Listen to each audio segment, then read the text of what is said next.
अली तोनील साहब, कुछ नए चेहरे जो है उस पर अब डिपेंडेंट होने जा रही है पाकिस्तान क्रिकेट टीम। अजान अवैस अच्छा एडिशन है, अब्दुल्ला फजल है, अवैस जफ़र है, उबैद शाह हैं और अली उस्मान है। ये 5 नए नाम मेरे सामने हैं, जिसमें से चले अजान अवैस को हमने देखा है, बाकी जो नाम है ये टेस्ट में हमें नए चेहरे नजर आएंगे। समझते हैं एक अच्छा फैसला। चलें कुछ तो हुआ ना कि पुराने चेहरों से हमारी जान छूटी, कुछ सीनियर्स को रेस्ट दिया गया। हम ये नहीं कहते बाहर किया गया, रेस्ट दिया गया, तो कुछ नए चेहरे, तो कुछ बेहतरी की उम्मीद लगा लें फिर इनसे।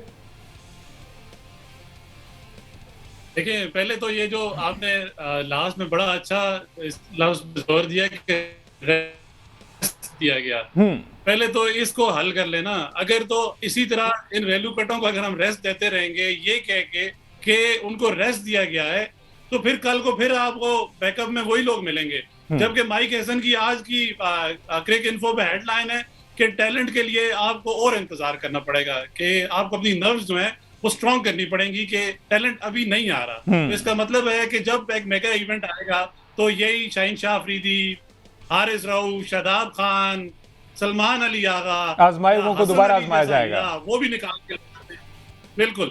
तो होता यही है कि जब आपने किसी पे, मतलब मैनेजमेंट इस बात का ऐलान क्यों नहीं करती कि शाहीन शाह अफरीदी फिटनेस के मेयार पे पूरा नहीं उतरे तो उनको हमने टीम में नहीं लिया। ये कहने में कितना मसला है। या मोहम्मद रिजवान जो हमेशा से बात करते थे कि आपने जो सेंट्रल कॉन्ट्रैक्ट है वो किस बुनियाद पे दिया है, तो आज उनको बताएं ना कि भाई इस बुनियाद पे दिया है कि तुम्हारी तो फिटनेस ही नहीं है, तुम तो उस पे क्राइटेरिया पे उतरता ही नहीं हो, तो इस वजह से हमने दूसरे बच्चों को मौका दिया है। ये तो सर ब्लेसिंग एंड डिस्गाइज है कि आज ये चीज अनाउंस हुई कि जो 80% जो मेयार है वो आपका फिटनेस होगा। तो जिसकी वजह से आपने देखा कि जिनके आपने नाम लिए अजान अवैस और ये इस तरह के नाम, या उबैद शाह आ गए, ये इस तरह के जो नाम जिनको इतने अरसे से परफॉर्म करके बाहर किया गया, साजिद खान है जो हमेशा से वही गिला करते थे कि यार मैं तो परफॉर्म करता हूं और परफॉर्मेंस के साथ मुझे बाहर कर दिया जाता है। अभी भी सुफियान मुकीम को टीम से बाहर रखा गया है। तो मतलब समझ नहीं आती कि यार आपके मैनेजमेंट का क्या क्राइटेरिया है टीम में लाने का और टीम से ड्रॉप करने का।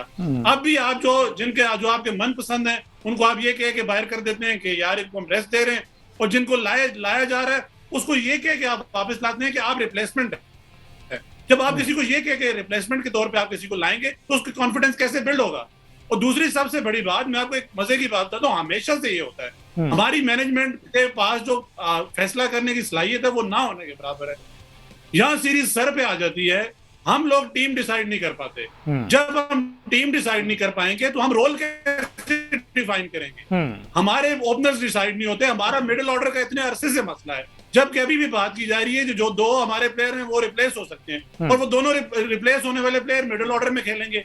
आपकी जो बैकबोन है वही कंफर्म नहीं है। आप इतना बड़ा कैंप लगाते हैं, वहां पे एक्सपीरियंस प्लेयर्स हैं, मैनेजमेंट आई हुई होती है, वहां पे आप उनकी कमजोरियों पे काम करना चाहिए। आप पहले से रोल डिफाइन कर दें जो जाके काम भी आए। पर यहाँ मैनेजमेंट को समझ नहीं आती, यहाँ तो कैप्टन डिसाइड नहीं होता तो प्लेयर कैसे डिसाइड होंगे। तो हर तरफ ये जो गैर यकीनी की सूरत हाल है, कैप्टन से लेके कोच से लेके हर बंदा अपनी नौकरी बचाने में लगा हुआ है, हर बंदा अपनी जस्टिफिकेशन लेने में लगा हुआ है, और किसी बंदे को क्रिकेट का कोई ख्याल नहीं है।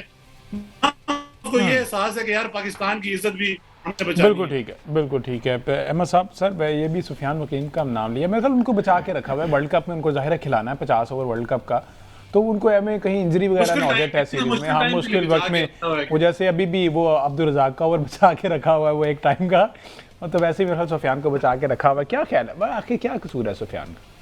लेकिन अली साहब ये कह रहे थे कि वो माइक हैसन साहब ने कहा कि हमारे पास जो है ना वो टैलेंट अभी नहीं आ रहा है। अच्छा। तो टैलेंट अगर नहीं आ रहा है तो आप फिर क्या कर रहे हैं यहाँ पे? आप पाकिस्तानी क्रिकेट टीम में कल तो है ना आप इंडक्ट हुए, कोई 1 साल हो गया मेरा ख्याल है माइक हैसन साहब को पाकिस्तानी टीम के साथ काम करते हुए। तो इस 1 साल में क्या किया है आपने, अगर आप बतौर कोई टैलेंट नहीं तलाश कर पाए? दूसरी बात यह है कि हम काफ़ी अरसे से ये बात कर रहे हैं, और जो भी पाकिस्तान में क्रिकेट के हवाले से तबसरा करते हैं या जो लोग पाकिस्तानी क्रिकेट से वाबस्ता हैं तवील अरसे से, उनसे आप एक बात जान लीजिए, क्रिकेट हो, फुटबॉल हो, कोई भी गेम, पाकिस्तान में टैलेंट का मसला ही नहीं है। आप दुनिया की 5वीं बड़ी आबादी हैं, और दुनिया की 5वीं बड़ी आबादी के अंदर अगर आपको 11 लोग क्रिकेट खेलने के लिए नहीं मिल रहे, जबकि आपके पूरे मुल्क में सिर्फ एक गेम है, तो फिर मेरा ख्याल है कि आपको अपने पूरे स्पोर्टिंग कल्चर के ऊपर जरा सोचने की जरूरत है। तो फुटबॉल हो, क्रिकेट हो, कोई भी गेम हो, हॉकी हो, एथलेटिक्स हो, मिला है ना अर्शद नदीम, पाकिस्तान के था ना, लाया है ना गोल्ड मेडल।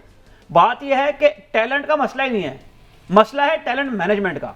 इतने अरसे से आप लोग जो अंडर 19 और शाहीन और इस तरह की टीमें खिला रहे हैं, आ रहे हैं लड़के वहां से। मसला ये है कि वो लड़के जब आपके हाथ में चढ़ते हैं, इस तरह के कोचेस के हाथों में जब इनके हत्थे चढ़ते हैं, बल्कि मैं तो कहूंगा, जिनको ये नहीं पता कि पिच पे खड़े होकर प्रेशर को कैसे डील करना है, जिनको ये नहीं पता कि हर प्लेयर को उसके जो बॉडी टाइप्स हैं, उसका जो एक डेवलपमेंट का पाथवे है, उसका पता किए बगैर आप उसकी ग्रूमिंग नहीं कर सकते। इन कोचेस को ये नहीं पता कि पिच कैसे रीड करनी है, इन कोचेस को ये नहीं पता कि पिच के अकॉर्डिंग टीम कैसे बननी है, इन कोचेस को ये नहीं पता कि अगर बॉल तब्दील हो जाए, यानी कोकाबुरा का बॉल है, उसका अगर किसी और ब्रांड की बॉल अगर आपने इस्तेमाल करनी है, आपने खुद तो क्रिकेट खेली नहीं है, तो आपको कैसे अंदाजा होगा कि इन छोटी छोटी बदलती हुई जो क्रिकेट के अंदर तब्दीलियां होती हैं, इनका भी इंपैक्ट होता है गेम के ऊपर। जब आपको इन बुनियादी बातों का नहीं पता, तो आप एक इंटरनेशनल टीम की कोचिंग क्यों कर रहे हैं? बिल्कुल। लेकिन मैं अगेन वही बात करूंगा, कसूर माइक हैसन का नहीं है। जिन लोगों ने इस तरह के कोचेस अपॉइंट किए हैं, उनसे कौन पूछेगा कि आपने ये क्या लाकर हमारे सरों के ऊपर मुसल्लत किया है? जिन लोगों ने ये क्राइटेरिया सेट किए हैं कि जिनके ऊपर माइक हैसन जैसा आदमी पूरा उतरता है, आपने इश्तहार दिया ना कोच हायर करने के लिए पीसीबी ने, बिल्कुल, उसके अंदर एक एलिजिबिलिटी क्राइटेरिया लिखा होता है। वो क्राइटेरिया आपने इतना वीक और इतना लो कर दिया हुआ है कि इस तरह के कोच भी आकर हमारे टीम की कोचिंग कर जाते हैं, जो ये कहते हैं कि स्पिनर को खेलने के लिए उसका हाथ देखने की जरूरत नहीं है, आप इंपैक्ट देखें जहां बॉल पड़ रहा है उसके हिसाब से आप खेलें। Very unfortunate. बिल्कुल। इसके ऊपर अब क्या तबसरा करें, क्या कमेंट करें? यहाँ तो क्लब क्रिकेट के बच्चे आपको इससे बेहतर एनालिसिस दे सकते हैं क्रिकेट का, जो आपकी इंटरनेशनल टीम की कोचिंग करने वाले आदमी को नहीं पता। बिल्कुल ठीक है। तो बात यह है कि माइक हैसन को लाकर बिठाने वालों की अकाउंटेबिलिटी जब तक नहीं होगी, उस वक्त तक कप्तान बदले, उस वक्त तक कोच बदले, मेरा ख्याल है हमें बार बार चैनल बदलने पड़ेंगे, ये लोग नहीं बदलेंगे। अच्छा जी अली भाई, मैं ये अहमद सही साहब एक बात कर रहे थे कि उन्होंने एक साल में क्या किया है। उन्होंने एक निजी टीवी को इंटरव्यू देते हुए माइक हैसन साहब ने कहा कि मुझे जब पाकिस्तान क्रिकेट टीम दी गई तो उसकी परफॉर्मेंस 20% थी। अच्छा, तो 20% जो जिनकी परफॉर्मेंस हो तो उससे आप मेगा इवेंट तो नहीं जीत सकते। तो मैंने वो परफॉर्मेंस 70% पे ले गया हूँ। नाइस। अब आप जो होम सीरीज हैं वो जीत जाते हैं और जो छोटी मोटी टीम्स हैं उससे भी जीत जाते हैं। तो मैंने वो परफॉर्मेंस 20 से 70 पे ले आया हूँ। तो अहमद सईद साहब वो जो कह रहे हैं कि वो तो कह रहे हैं कि आप पूछ रहे हैं ना कि उन्होंने क्या किया है। हाँ। वो कह रहे हैं कि पहले तो आप वर्ल्ड कप के जो नॉकआउट स्टेजेस हैं उस तक ही नहीं जाते थे। आपने 2023, 24, 25 आप नॉकआउट स्टेजेस के पहले ही बाहर होते रहे। तो वो ये कह रहे हैं कि इस तरह की परफॉर्मेंस के साथ आप मेगा इवेंट में नहीं जीत सकते, ना बड़ी टीमों से जीत सकते हैं। तो आप माइक हैसन साहब को ये बताएं ना कि यार के वो जो टीम है उसको किसने बेहतर करना है। तो आप तो यहाँ से बैठ के उनको लगता है कि ये आप तनकीद ही कर रहे हैं। तो आप उनको बताएं कि जब हम सवाल करते हैं, आकिब जावेद साहब इस सवाल से इरिटेट हो जाते हैं कि हम आपको टाइम फ्रेम नहीं दे सकते भाई, ना हमारे पास कुछ जादू की छड़ी है, ऐसे ही है, ना हमारे पास टैलेंट आ रहा है। तो भाई तो आपका क्या काम है जब ना आप टैलेंट हंट कर रहे हैं, ना आप हाई परफॉर्मेंस सेंटर में जा रहे हैं, ना आप सिलेक्शन क्राइटेरिया को, और जो टैलेंट आपके पास है उसका भी आप बेड़ा गर्क कर रहे हैं। वेरी अनफॉर्चुनेट है ये जो सारी सूरत हाल बनी। अली तनवीर साहब बहुत शुक्रिया, आपकी कीमती वक्त है।